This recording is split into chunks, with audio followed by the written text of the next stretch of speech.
né, envelhecer tem um sentido. Todos nós vamos passar por essas fases, ou desejamos passar, né? A gente, pensando aqui nas diferentes fases, se a gente quer estar na vida, em algum momento isso vai chegar. Então, aceitar a impermanência, essa constante mudança e as transformações da vida e essa interdependência é fundamental para que a gente consiga fluir melhor, né, e estar na vida, desfrutando, né, saboreando a vida, apesar dos desafios que nós teremos. Bom, então, a gente se pergunta muito, né, como é que a gente pode conviver com saúde pensando nesse curso de vida, mas especialmente na velhice, né, trazendo aqui um pouco mais dessa reflexão para essa fase da vida. Então, são reflexões que eu trago aqui para vocês, né? Quanto valor que a gente dá para os nossos amigos e familiares? Né? Quanto que a gente tem cultivado, ou o que nós temos feito para fortalecer esses laços? Porque quando eu falei da interdependência ali, né, no slide anterior, é fato que precisamos uns dos outros. A gente achar, né, especialmente na vida adulta, desenvolver uma percepção de que somos autossuficientes e que damos conta de tudo, na verdade não damos. E, né, não somos suficientes em tudo. A gente precisa do outro para quaisquer coisas na vida, direta ou indiretamente. Então, a perspectiva do cuidar de si e ter o outro também nessa teia da vida é fundamental para que a gente possa conviver com saúde. Tá? E aí quanto tempo que eu tenho destinado para viver com as pessoas? Como eu tenho convivido? Eu tenho colocado presença em cada momento da minha vida? Ou eu estou vivendo uma vida no piloto automático? Ou mesmo, né, pensando aqui, às vezes eu não vivo no piloto automático, mas eu estou numa mente que ela está o tempo todo divagando, ou ruminando coisas do passado, ou muito apegada a coisas do futuro. Isso acontece com todos nós humanos, mas dependendo dos desequilíbrios que nós temos, isso pode nos levar para uma ausência da vida, mesmo estando de corpo presente. E isso vai impactar no nosso conviver, na nossa saúde, né, Dani? Isso, eu até quero trazer um relato. Tem uma aluna que nós avaliamos a solidão dos idosos no tempo de pandemia. E a nossa pergunta era: será que os idosos, né, que moram sozinhos, que moram com cônjuge ou que moram com várias pessoas, será que eles eram mais solitários do que aqueles que conviviam com, moravam com outras pessoas? E pela nossa surpresa, né, o que a gente identificou? Que a solidão, ela não teve diferença, independente se ele está sozinho, se ele morava com o cônjuge, ou se ele morava com outros familiares. O que vale a pena são o que a gente identificou, que os vínculos fracos, frágeis, mesmo numa família, sozinho. Então, a gente precisa cultivar, né, essas relações ao longo da vida, mas que sejam relações que possam ser uma relação de via de mão dupla, uma relação viável, que seja satisfatória em ambos os lados, porque o que eu percebo entre os idosos, a rede, né, apoio social, ele fica ineficiente porque às vezes ele tem expectativa em relação à família, só que a família é insuficiente para aquela demanda do idoso, porque os vínculos ali estão tão fragilizados que as expectativas são diminuídas, né, são frustradas. Então, a gente precisa fortalecer esse vínculo ao longo da nossa vida, né?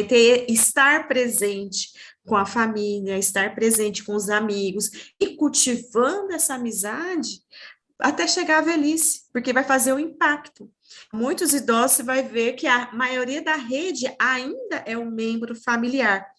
Em algumas condições, a gente estimula, né, uma das nossas intervenções é estimular que esse idoso ele tenha outros vínculos para além da família, porque da mesma idade, para tentar socializar, para conviver com o outro. Porque se ficar só no meio familiar, gerações diferentes perspectivas diferentes, e às vezes a família não, alguns membros não vão suprir essa demanda social que o idoso possa necessitar.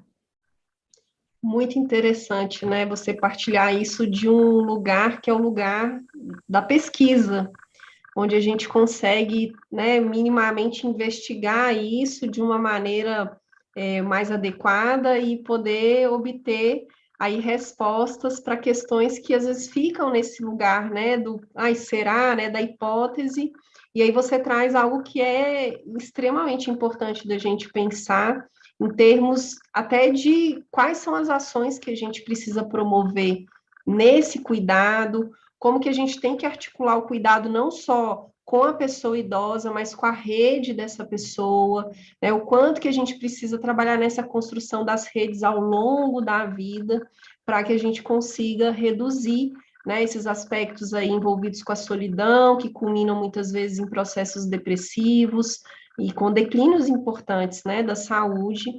E aí veio uma coisa que você trouxe, que é o desafio de lidar com as diferenças. Então, enquanto seres humanos, eu percebo que um dos maiores desafios que a gente tem enfrentado, especialmente em tempos de tanta polaridade, divisão de opiniões, é a nossa dificuldade de aceitar que somos diferentes, que vamos pensar de formas diferentes, que vamos agir de formas diferentes, né? E o quanto que também a gente precisa encontrar um ponto de equilíbrio nesse processo de lidar com isso. E aí vem a importância de fortalecer desde os primeiros anos de vida essa habilidade, né, que são as habilidades socioemocionais e de trabalhar os afetos, né, e cultivar essas relações aí com esses laços mais fortalecidos. A gente vem perdendo isso nas últimas décadas, muito em função dessa desconexão com a nossa essência, que a gente falou um pouco aqui no início, e em função dos modos de vida e os desafios que a população, de modo geral, tem enfrentado na garantia da sua própria sobrevivência. Porque se a gente pegar, por exemplo, né, no lado ali mais do desenvolvimento humano, numa perspectiva humanista, a gente sabe que se eu não asseguro necessidades básicas para as pessoas, né, existe uma hierarquia dessas necessidades, e aí essas relações interpessoais, essa rede de apoio, ela não vai emergir numa sociedade onde a gente não garante essas questões que são básicas. Então, a gente parte também para pensar que existem desafios estruturais.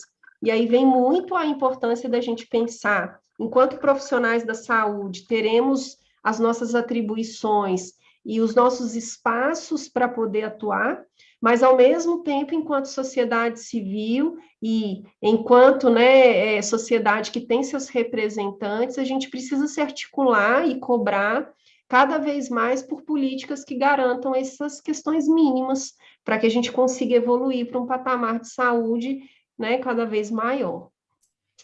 E você falando aí das políticas, do serviço de saúde, pensar na velhice, eu acho que tem que ser, envolver as questões sociais, tem que envolver as questões de saúde, tem que ter as políticas têm que conversar entre si, para que a gente tenha uma efetividade, né, ao longo, né, da vida, para ter o mínimo necessário para essa pessoa que envelhece.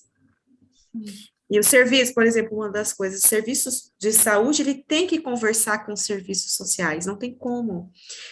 Trabalhar com a velhice é isso, a gente vai identificar determinada necessidade da pessoa idosa, que é social, que está impactando na saúde, para a gente ver o que pode fazer. Não adianta eu tentar aqui cuidar da saúde, mas ainda a causa ainda permanece. Por exemplo, a falta de renda, é violência ali naquela região onde ele vive. Então, tem que ter um conjunto, né? Tem que ser algo interligado. E é muito desafiante. A gente sabe os caminhos, né, que podem melhorar, mas é a passos lentos, mas a gente tem que, como você trouxe, temos que estimular para que essas políticas elas sejam implementadas e para que outras também sejam elaboradas. Vamos caminhando, vamos instigando, vamos instigando, pensando e fazendo o nosso papel social também, né, de refletir, instigar né, sobre essas questões. Sim, temos que entender que somos parte, né, dessa rede, e não só como profissionais da saúde, mas como sociedade civil, e parte das estratégias, né, digamos, vão se cumprir quando a gente tem profissionais que têm essa visão, esse engajamento para fazer com que as ações se concretizem. Então, acho que aqui a gente, às vezes, pensa, né, nessa estrutura macro, nessa questão estrutural, e às vezes isso pode nos trazer um certo, assim, né, uma certa impressão que o desafio é gigante, vai ser a passos lentos, mas, de alguma maneira, precisamos avançar